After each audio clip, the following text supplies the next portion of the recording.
Breaking news ये है कि भारत ने चैंपियंस ट्रॉफी का टाइटल अपने नाम कर लिया है। मैं तो बड़े दुख में बैठी हुई हूँ क्योंकि फाइनल में पहले दिन से बोल रहा था कि इन्होंने पूरा एडवांटेज उठाना है। दुबई में सिर्फ खेल के वो उनको एडवांटेज मिला। जय शाह की पूरी कोशिश थी। आईसीसी और जय शाह एक ही है। टीम इंडिया ने तमाम मैचेस दुबई में खेले। भारत ने दुबई में मैचेस का भरपूर फायदा उठाया। एक्स फैक्टर इंडिया के पास जो है, भारत की टीम के दुबई में रहने, वहाँ प्रैक्टिस करने, एक ही होटल में रहने पर जिसका डर था वही हो गया। ऐसी पिचेस बनाना जहाँ पे इनके स्पिनर्स को फायदा हो। एक ही सवाल तीनों से, अब इंडिया भी कम से कम बाहर हो जाए, अदरवाइज हमारी मजीद स्क्रूटनी होगी। जो थोड़ा सा चिटा विकेट बनाया ना, इसको थोड़ा सा और चिटा कर देते और ऐसा कर देते कि दूसरों के लिए खेलना बहुत ज्यादा और मुश्किल हो जाता। तो ये हमारे प्लेयर्स का कसूर नहीं है। जैसे ही भारत की जीत हुई, पहले तो कांग्रेचुलेशंस इंडिया। इनको सबको जो है वो डोमेस्टिक सीजन जब हो तो इनको कोई एनओसी बाहर की लीग की नहीं मिलनी चाहिए। नमस्कार दोस्तों, आपका स्वागत है मेरे YouTube channel Pakistani media on India latest news. पहले दिन से बोल रहा था कि इन्होंने पूरा एडवांटेज उठाना है। दुबई में सिर्फ खेल के वो उनको एडवांटेज मिला। जय शाह की पूरी कोशिश थी। आईसीसी और जय शाह एक ही है। पूरी कोशिश थी ऐसी पिचेस बनाना जहाँ पे इनके स्पिनर्स को फ़ायदा हो।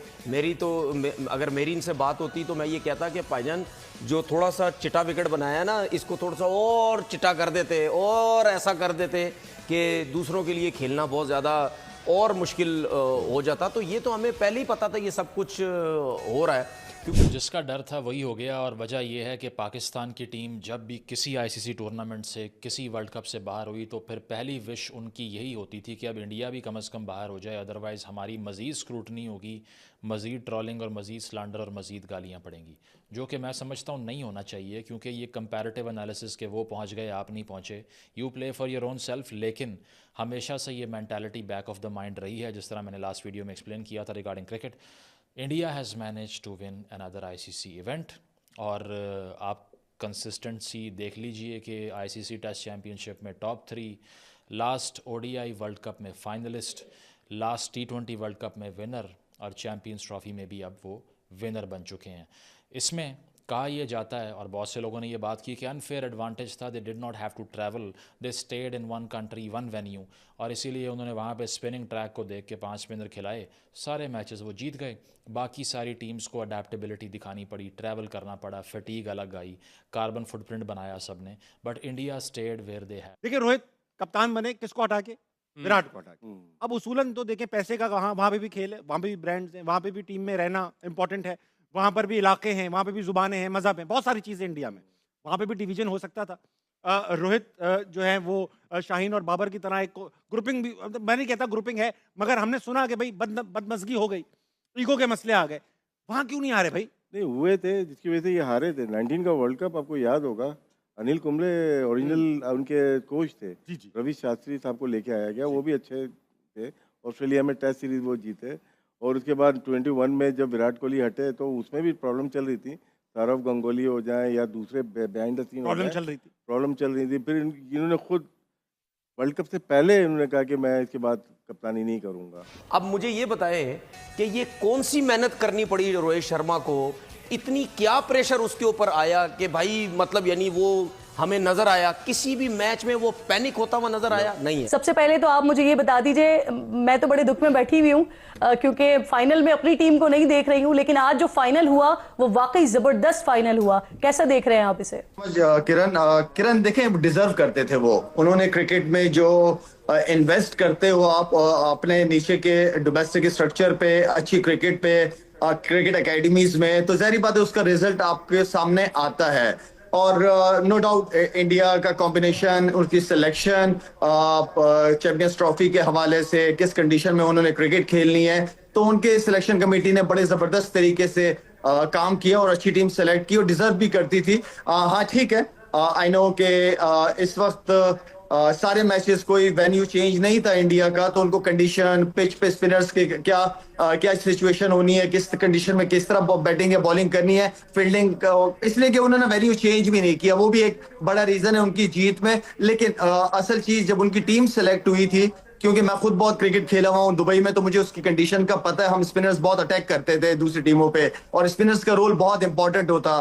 अभी अगर आप इंडिया की टीम उठा के देखें, ओपनर से लेकर मिडिल ऑर्डर के बाद ऑलराउंडर्स, फिर जेन्युइन स्पिनर्स, फास्ट बॉलर्स, तो ओवरऑल सिलेक्शन ने बड़ी जबरदस्त टीम सिलेक्ट की है कंडीशन के हिसाब से, तो डिजर्व करते हैं जीतना। अगर मैं तो ये कहूंगा कि चैंपियंस ट्रॉफी की अगर कोई वर्ल्ड की टीम भी बना दे इस वक्त और इंडिया के खिलाफ दुबई में खेले तो मेरे ख्याल में इंडिया उनसे भी जीत जाएगा।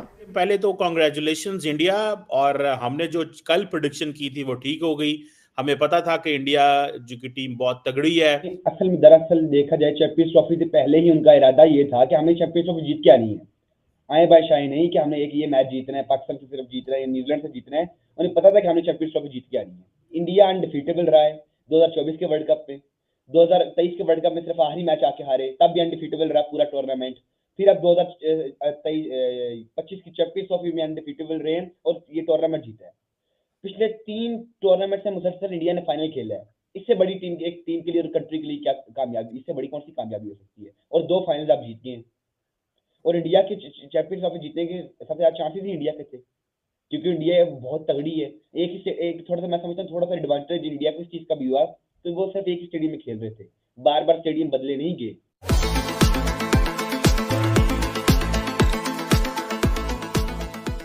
करते हैं पीएम किसान निधि योजना, जिसके तहत डायरेक्ट ट्रांसफर बैंक खातों में पैसे पहुंचते हैं किसानों के। 33% मुस्लिम है जिनके अकाउंट में सीधे सीधे पैसे उनके बैंक अकाउंट में पहुंचे। आवाजा उज्ज्वला योजना, जिसके तहत सिलेंडर बांटे गए थे गरीब महिलाओं को। 2023 तक 9 करोड़ सिलेंडर बांटे गए, जिसमें से 37% सिर्फ मुस्लिम महिलाओं को मिले। आवाजा हज यात्रा पर 2014 तक हज यात्रा कोटा 1,36,000 तक था, जो मोदी जी ने 2024 तक बढ़ाकर 1,75,000 करवा दिया। और सुनो, पहले मुस्लिम महिलाएं बिना पुरुष के हज यात्रा नहीं कर सकती थी, फिर मोदी सरकार ने इसे भी खत्म करवा दिया। अब मुस्लिम महिलाएं बिना पुरुष के हज यात्रा कर सकती हैं, और की भी हैं। अब तक 4,000 महिलाएं ऐसी हैं जो बिना पुरुष के हज यात्रा कर चुकी हैं। और सुनो, पहले हज यात्रा पर जो GST 18% थी, जो मोदी सरकार ने हटा के सिर्फ 5% कर दी, जिससे हवाई जहाज का किराया कम हो सके। दोस्तों, आंकड़े और भी हैं, इसके लिए मैं एक पूरी वीडियो बनाऊंगा। तो दोस्तों, अब आप खुद ही डिसाइड कीजिए कि मोदी जी मुस्लिम विरोधी है या नहीं। तो फिर मिलते हैं नेक्स्ट वीडियो में, जब तक के लिए जय हिंद।